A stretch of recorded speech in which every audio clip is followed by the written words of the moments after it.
Think of a car, any car. Yes, Cars.co.za. Let's find what moves you. Hello and welcome back to the Cape Town Cars.co.za podcast studio. My name's Ciro, Siena, and I am delighted to be joined by Hannes version 2. Look at him. Look at this guy. He looks great. Thanks, Ciro. Looking good, Hannes. Nice. I tried. Good to see you. Today, we have been tasked with talking about the 2025 Cars.co.za Awards sponsored by ABSA. All the winners were announced at our what was really a fantastic gala event 2 weeks ago. Yeah. It really was very good. I take zero credit for it. People came up to me afterwards and they were like, that was great. I was like, I didn't do anything. I just arrived. Had some champagne. No, it was really great. And thanks to everyone involved. One Night Jack, who did the event for us. And it really was a massive team effort. 500 people from across the industry came to take a look at the winners, which we're going to discuss with you now. But I think, Hannes, before we get stuck into the winners, let's perhaps give our lovely audience a better idea of how the Cars.co.za Consumer Awards work. Now, one of the things I think that's perhaps underappreciated about the awards is 50% is the judges' score and 50% is the consumer satisfaction survey. So how does that survey work? Well, I think if we can just take it maybe a step or two back to why we decided to go the survey route. Look, there are many awards programs out there, and they all have their own different mechanisms. But the one that we always thought was problematic is how do you bring a measure of scoring reliability and what it's actually like to live with a car. After all, we want these awards to be useful to the consumer. So it's not just about giving a trophy to a brand for making a great car, but it is about sort of identifying cars that are good buys right now. So motoring journalists pretty good at evaluating cars, especially back-to-back, which is what we do. But when it comes to evaluating what the ownership proposition is like, reliability, after-sales service, all those kind of things, resale values, we actually don't know. We don't own the cars. So we had to find a way of incorporating that. And I think from an ownership point of view, it is important to know if a product is good, but also whether the backup is good. And I think they're equally valuable. So that's why we decided on the 50-50 split. And then we had to find a way of getting that data. And thankfully, the guys at Lightstone, that's what they specialize in.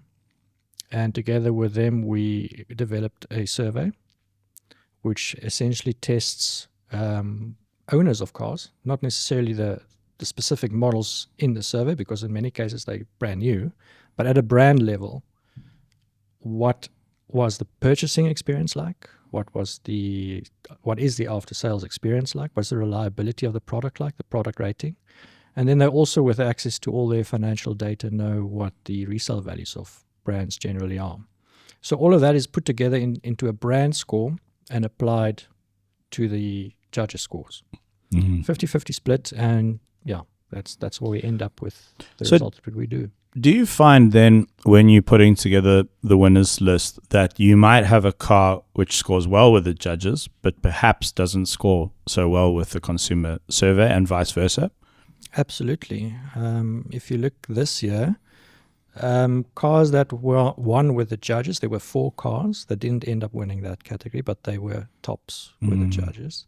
And similarly, on the ownership satisfaction survey, let's say 6 cars. 6 cars that were got pushed into on the survey, but didn't get enough points from the judges. Now, I've always appreciated the way you set that up, because as motoring journalists, we get maybe a week with the car. And like you say, there's no ownership experience for us. So if we were to just judge on the actual product of the vehicle, I think we'd leave out a huge component of the average consumer's experience of owning that car. So I think that was a bit of a masterstroke. This was the 8th Cars Awards, so we've learned some lessons along the way. I think also an aspect of the Cars Awards, which is perhaps underappreciated, is how thorough the testing of those vehicles is. The fact that we take 20 judges to Girotech with all 39 cars, which poor Ashley Oldfield has to organize. I mean, it is properly thorough. It's very in-depth, Yeah. very painful, as you know, exhausting. Yeah. But I do think back-to-back testing within the category is critical. There are awards programs, and I mean, not only locally but internationally, where judges are kind of asked to score vehicles based on, cars The last time they drove it. Yeah. And that might be a long time ago. Yes.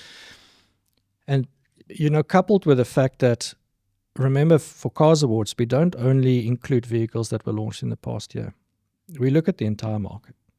And some of those cars might be 2-3 years old. So the last time that you drove one, even further back, some of those cars are not even in the press fleet anymore. So it's really difficult to get the 39 cars together. And we do that every year. It's very painful. And then they have to go into the mall. Well, that's new. That's another but fun luckily aspect. you've got them and you've got the keys, so just drive them somewhere else. You can't take it back. No. We're not done with it. Yeah. And if we look at, I think also one of the awards is that we go into variance, into derivative depth.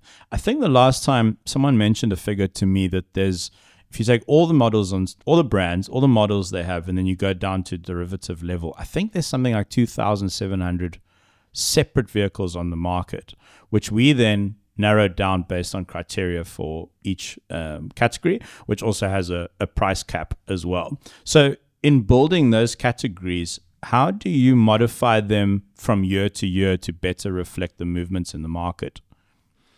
I think that's probably one of the most difficult aspects of Cars Awards, because the market is evolving extremely fast at the moment. It's also why, if you look back just 8 years to when we started, we had a lot of hatchbacks, we had some sedans, and increasingly that is not the case. So what we do is we look at the norms of sales every year. We look at where the sort of hotspots are in the market of the price segments and what the top selling cars are, and then we try to build the categories around those segments. Now, this year, for example, you will see that we actually changed the budget hatch category to a budget car category. It looks like a fairly subtle change, but the reason is increasingly the compact crossovers or the budget crossovers are taking over that segment as well. Yeah. Another segment that is kind of under pressure at the moment would be the typical sort of B segment hatchback, which used to be sort of the mainstay of the market, your Polos and all its rivals. But now it's basically just sort of in the top end of that category, you have the Polo, and at the bottom end of that category, you have a car like the Baleno and the Starlet. So it creates a spread, but that's where the sales sit. And if you look at the results in the end of the scoring and the ownership satisfaction survey as well, for that category with such diverse products, such big price differences, 0.1%. Sure. It does show that we've put various things into the scoring process to make sure that value for money, for example, is accented in that category, and it does lift obviously a car like the Baleno and Starlet. But yeah, we do a reevaluation every year. You're never going to get it perfectly right. You could have, I don't know, 30, 40 categories. Yeah. But that would make it way too clumsy. So we're trying to stick to 13 as well. That isn't even set in stone. We could make it less. We could make it more. I think it is probably time for a fairly major overhaul.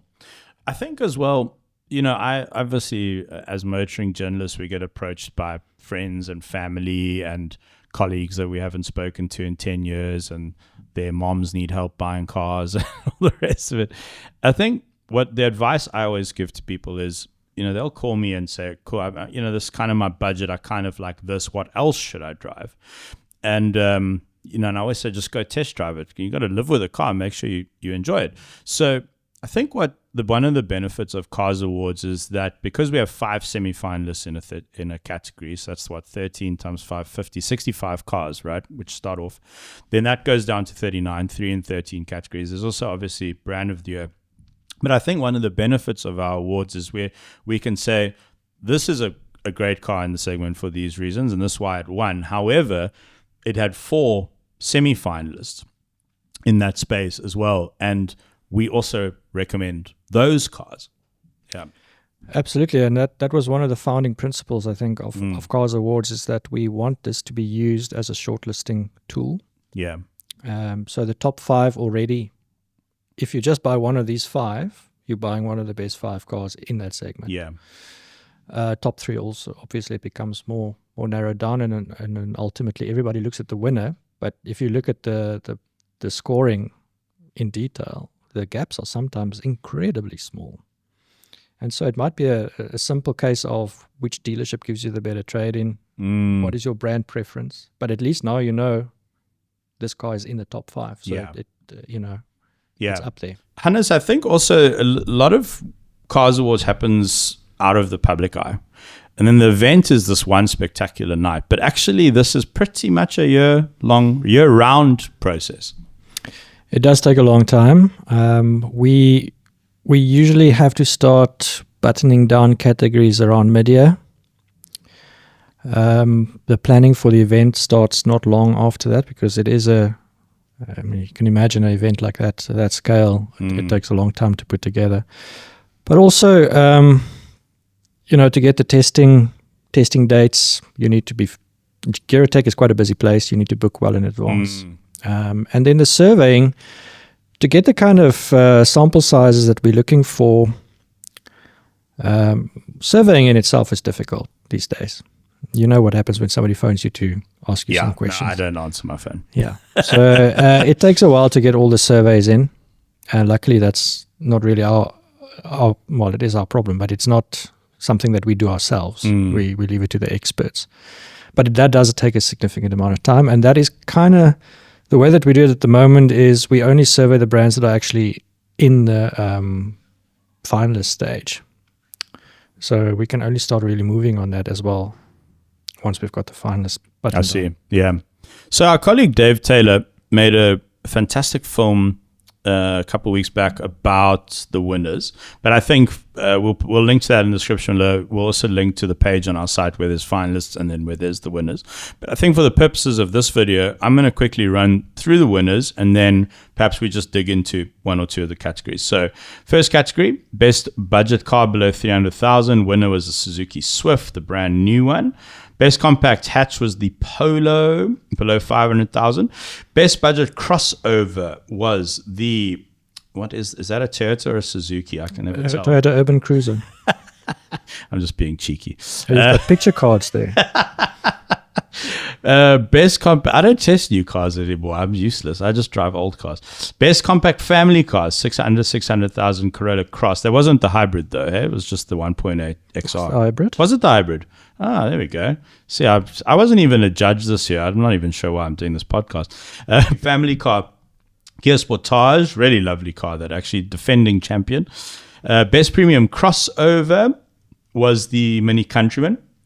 New X3 took best executive SUV, really nice car. That best premium SUV X5 took it. Best adventure SUV Land Rover Defender. Best leisure double cab, and we must actually chat about this because we split the double cab category this year. Hilux. Then ultimate double cab was the indomitable Ranger Raptor. I do like that car. Very thirsty, but it is a lot of fun. Like that word. Indomitable. I just came up with that now. Best performance car, M2. Best electric vehicle, Mini. Wow, Mini and BMW had a real good showing this year. And then the brand of the year, Toyota Lexus. I suppose let's chat about double cab. What was the reason for splitting that into two categories? I think at the top end, it's double cabs are a big thing in South Africa, and they are extremely desirable halo kind of vehicles, increasingly so. So you find that right at the top of that segment, the Ranger Raptor, your Jeep, Ineos now, Toyota with the GRSs, we see that kind of really top end bucky segment is only going to expand. But it is beyond the reach of most South Africans. Well, most cars are, but we think that under 750, there are a number of really solid offerings, including some of the sort of new market offerings as well, that needs to be considered as well. And there's a lot of sales in that kind of side of it too, which leaves us to create a more sort of a focused category for your more prestigious, let's call it that, double cabs, which I think have a slightly different, criteria for success. Yeah, I think, having driven something like a mid-spec Hilux and then you get into a Raptor, for instance, it's actually very different offerings. Obviously extremely different price points as well. But I do think that was a smart move, so that you break up, because now you have 10 buckies which make it into the funnel, down to 6, down to the 2 winners. So it represents what is actually an incredibly wide market. And talking about wide segments, I mean, you and I, just before we went on, we're talking about family car. Yes. And off the top of your head, how many competitors do you think? So just sort of a rough count, I would say probably 20 brands that potentially could be in the family car category. Sheesh. And if you look at almost every Chinese brand that comes into the market, that is the segment that they go for first. And then you've got your mainstays like your Kias, Volkswagens, and Toyotas, and so on. So that is a fully subscribed segment. To get into the top 5 there should be seen as quite an achievement. And that does raise the interest. I mean, the very interesting point of the Chinese onslaught into the market. Last year saw 6 Chinese brand launching in 1 year, which must be some sort of record for South Africa. 6 brands opening shop in a 12-month period is incredible. Well, you should have seen the first Chinese onslaught. I mean, there were brands there that you probably didn't even make the papers. Remember the Haffy Lobo? The Haffy Lobo? Gosh, that sounds like a medical designed by Pininfarina. Oh, really? Not really. Sorry, so we found a Haffy Lobo on your lung. Well, just to get back to that brand, they came into the market and left so quickly. We had a test car by the time we were finished with the test, the brand had left the country. And then we were stuck with this car. What, you didn't know where to give it back? It stood in our garage, for a long time. I mean, it is funny, but it does raise the point that the Chinese didn't come back the way they first entered the market, right? So basically, from what I understand, and correct me if I'm wrong, but the brand sold to distributors who then sold onto the market. So there was almost no after-sales service. The distributors weren't interested in looking after you once you bought the car necessarily. Yeah, I don't think that's a conscious decision they make. Yeah. It's just that the way that the distributors initially were usually mostly or previously focused on the used car market. So it's not really their strength. Yeah. Look, there were brands that I think did a decent enough job the first run around, but not many of them. But yeah, if you're not here, actually, if you're not here as the brand, then you can't control the brand experience. Yeah. And I think that's a critical difference second time around for many of these brands. And the impact has been incredible on the market. What is the impact of the resurgence of Chinese brands in our market? What's the impact it's had on our awards? So if you look at the last few years, we've had regular top 5 placings for Haval and for Cherry. Cherry is actually in family car for the second year running this year. Last year we had, I think Jolion was in 2 categories. We had the H6 as well. Made the top 3, so they made the testing days. On those products this year, there's been other movements in the market, so they were kind of superseded, I guess. I think where it becomes tricky is with your brand new Chinese brands, where you don't quite know yet how serious you should take this. There's no real ownership data yet, so I would say we do err on the side of caution.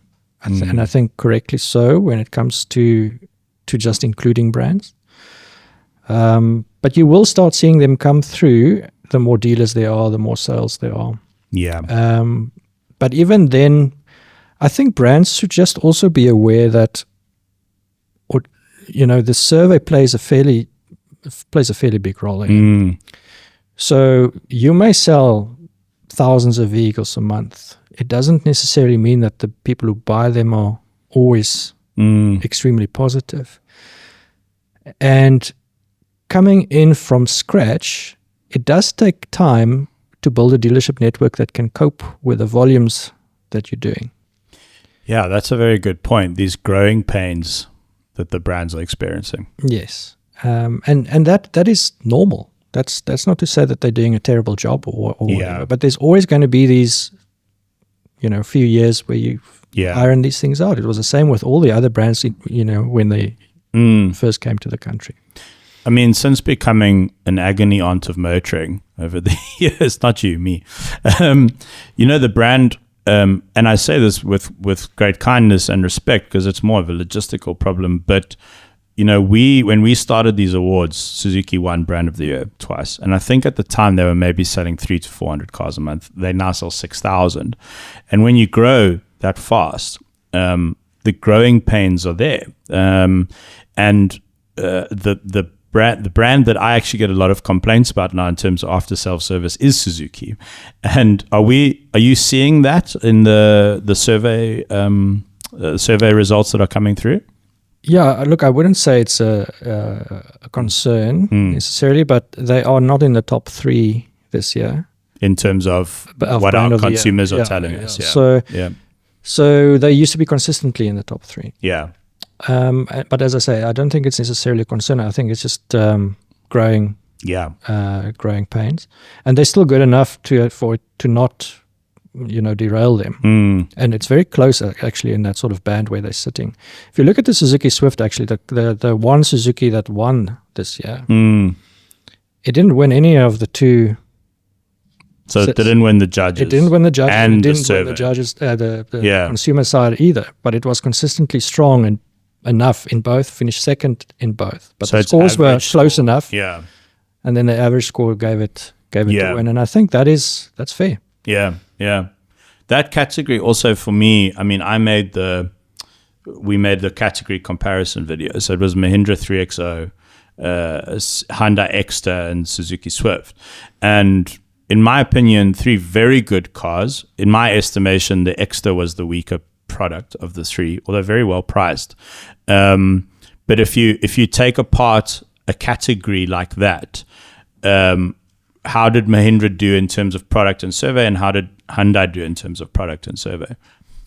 So I think the big surprise there, or sort of at face value, a big surprise, is that the Mahindra was the judge's choice. Okay. By a fairly decent margin as well. Let me just get the score here. 82.4% for the Mahindra, and then second was the Swift on 78.6. Okay, so a good 4%. Yeah. So, and if you look at the Mahindra in detail, you can see why it makes that impression as more than a budget car, and that's what Mahindra was going for, with the interior design and the features and so on.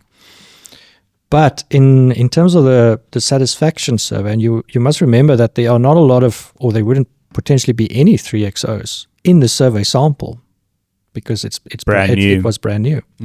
So the survey sample relies at a brand level on new Mahindra sold in the past 4 years. You have to buy it new. You have to buy it from a franchise dealer. You have to service it at a franchise dealer. But they're not 3XOs. I see. They would be Scorpios, XUV 700s, 500s, and so on. And there, obviously, on the older product, you might have some work to do, and that is reflected in the survey. So they placed third in the survey, and that brought them down far enough to finish third. So judges score winner, but then survey dropped them down. And then the opposite for the Hyundai Exter, where the Hyundai, surprisingly to me, the Hyundai placed above Suzuki in ownership satisfaction survey. Okay, but below in the judges' score. But then they finished third, and quite far down third in terms of the judges. As you say, as sort of a product back-to-back review. Yes. I don't think it's quite the product, but it is cheaper than as the other 2. Sure, look at that. It's almost like I know what I'm doing. Of course you do. The judges agreed with me. Yes, still got it. It's a fascinating process. I mean, as being part of this over the years, I feel like I like the concept of service journalism. And I think something we're doing here is really helping people. It's a very painful thing to buy a car. It's a big pain point. It's a big commitment. And I do hope that this really does help people make an easier and better purchasing decision. Do you feel that that's where the awards has found its groove? I think we can always do better in, communicating elements of the awards. And even in terms of the categories and how we define things and so on, there's always room for improvement. That's why it's not fixed in stone, like this is the best car of the year. Yeah. But I think if you take the time to use the awards as it was intended to be used, you will find value in it. There is hundreds of hours of work that goes into not only setting it up, but the testing and the surveying and analyzing and thinking how we can improve it. But if you don't have any idea where to start with the 5 semi-finalists. The 5 semi-finalists, yeah. Hannes, thank you. I enjoyed this chat very much. We could go on a long time. Yeah, no, we could go on forever, I think. There really is a lot to unpack, but if you want to get a bit more stuck into the process and how we come to the conclusions and the finalists and the winners that we have, we'll put a bunch of links in the description below.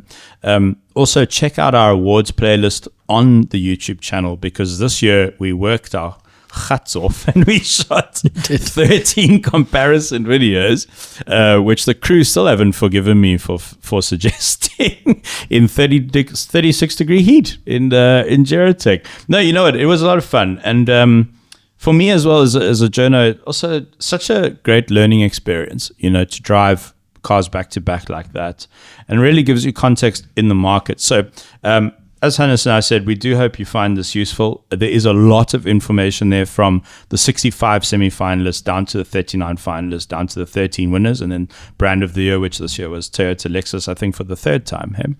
Yeah, the difference this year, however, is Toyota and Lexus are not combined this year, because we had a big enough sample size for Lexus on its own. So it's purely Toyota at the top of the standings. Okay. And I think they are on their 5th win. 5th? Oh, 3 in a row. Sure. That's unmatched. But if you look at the brand's position in the market, the sales and its reputation, it all kind of aligns with it. No, it's really impressive, because you they sell the most cars in SA, but then they really do back that up, which is why they keep winning, obviously, the title. There we go. All right. Thanks very much for watching. Next Cars Awards, stay tuned. 2026. We'll start working on it probably tomorrow. Yeah. Well, I won't. You will. kind of already. Just call me when you need me. And a big thank you to ABSA for backing us for 2 years in a row now. Actually been really great to work with them. Wonderful bunch of guys there at ABSA who really believe in what we're trying to do, and have backed us to the T and helped us create what was a really spectacular event at the Mall of Africa. And I hope that you pulled into the Mall of Africa as well to see the winners. And we'll do it all again next year. Indeed. Thanks, Hannes. Thanks, Ciro. All right. All the best. Bye. Thank you very much for watching. Think of a car, any car. Yes, Cars.co.za. Let's find what moves you.